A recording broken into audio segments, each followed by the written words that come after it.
अबे ताकि हो गया सर। नहीं ना जो चुप अपने करते हैं ना ये ताकि हो गया सर सारा। नहीं तो ये तो ठीक है ना। किसी ने 12 बीघे, किसी ने 10 बीघे, किसी ने उससे भी ज़्यादा है। जिसकी अपनी ज़मीन है उसके अलावा भी किराए पर ज़मीन ले रखी है। और इस टमाटर की जो खेती है लगभग मार्च से इसके ऊपर कार्य करना शुरू हो जाता है।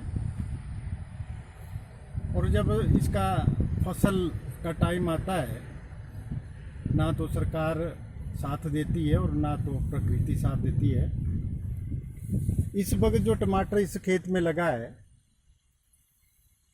12 बीघे में टमाटर लगा है तो आप अंदाज़ा लगा सकते हैं कि कितना नुकसान है। इसकी जो लागत है, लागत 10 रुपये पर किलो पड़ रही है, लेकिन उसका जो रेट है हमें माफिक नहीं मिल रहा। व्यापारी आ रहे हैं लेकिन वो भी उस तरह से बातचीत नहीं कर रहे हैं। कोई 100 रुपये का क्रेट मांग रहा है, कोई 150 का मांग रहा है। और हमारी एक और समस्या है, इसमें ऐसा रोग आया जिसको ब्लाइट और झुलसा कहते हैं। आप देख रहे हैं कि टमाटर किस तरह से झुलस गया है। ना तो इसको तोड़ने को दिल करता और ना तो व्यापारी इसके लिए आ रहा है। सरकार समर्थन मूल्य सेब के ऊपर देती है, गलगल के ऊपर देती है, किन्नू के ऊपर देती है, तो क्या इसे टमाटर के ऊपर नहीं दे सकती? और हमारी सरकार से यही मांग है कि हमें इसके ऊपर भी समर्थन मूल्य दिया जाए। नहीं तो जो किसान है, बल्क का किसान है, करोड़ों का यहाँ व्यापार होता है। बच्चे से लेकर के बूढ़े तक, नौजवान से लेकर के छोटे बच्चे तक अपनी रोजी रोटी यहीं से कमा रहे हैं।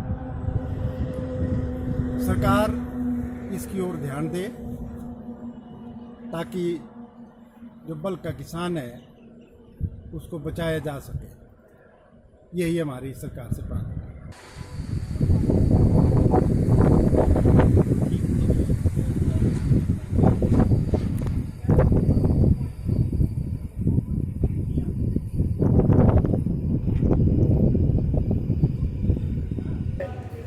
अगर सरकार इस समय राहत पैकेज नहीं देगी तो लोगों ने तो कर्जा लेकर के, बैंक से कर्जा लेकर के वो फसलें उगाई हैं, तो तब ये जो है साथ में हम ये कहते हैं कि वो जो बैंक का लोन है उसको माफ़ किया जाए।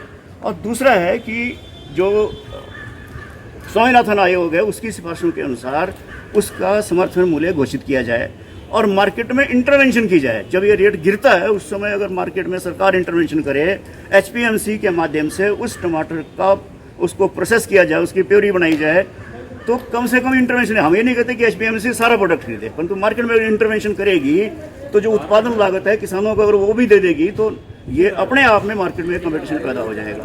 तो ये सरकार अपने लेवल पे उसको तय करे कि कौन सा इंस्टीट्यूशन, अगर HPMC खरीद लेता है बेटर है, अगर ये नहीं खरीदता कोई दूसरा इंस्टीट्यूशन जो भी वो कहते हैं उससे खरीद ले। तीसरी, क्योंकि अभी ये जो कोरोना के समय में था, हमारी मांग ये है कि बाहर से व्यापारियों को फैसिलिटेट किया जाए आने के लिए। यहाँ अस्थायी सब्जी मंडियाँ लगाई जाएँ, जिस प्रकार से सेब के लिए करते हैं। जहाँ भी सेब पैदा होता है अस्थायी सब्जी मंडियाँ बहुत सारी लगाई जाती हैं। उसी प्रकार से यहाँ भी अलग अलग जगह पर करीब 10 स्पॉट हमने भी चिन्हित करके बताए हुए हैं कि उन अलग अलग स्पॉट पर अस्थायी सब्जी मंडी लगाई जाए। और उससे ये होगा कि किसान सीधा सब्जी मंडी में जाएगा और जो बिचौलिया यहाँ पैदा होता है, जो किसान और आड़ती के बीच में, जो बाहर से व्यापारी आता है उसके बीच में कमाई करता है और किसानों की यहाँ पर बेतहाशा लूट हो जाती है, तो वो बीच में वाला ख़त्म हो जाए और सीधी जो व्यापारी है वो एक कम्पिटिटिव मार्केट में आकर के किसानों को उसका रेट दे। तो इसलिए आज हम ये, क्योंकि ये जो मांग है अस्थायी सब्जी मंडी की, ये DC महोदय इसको कर सकते हैं और इन्होंने आज आश्वासन दिया भी है कि APMC से बात करके इस पर विचार करेंगे। हमें उम्मीद है कि इसमें कोई रास्ता निकलेगा।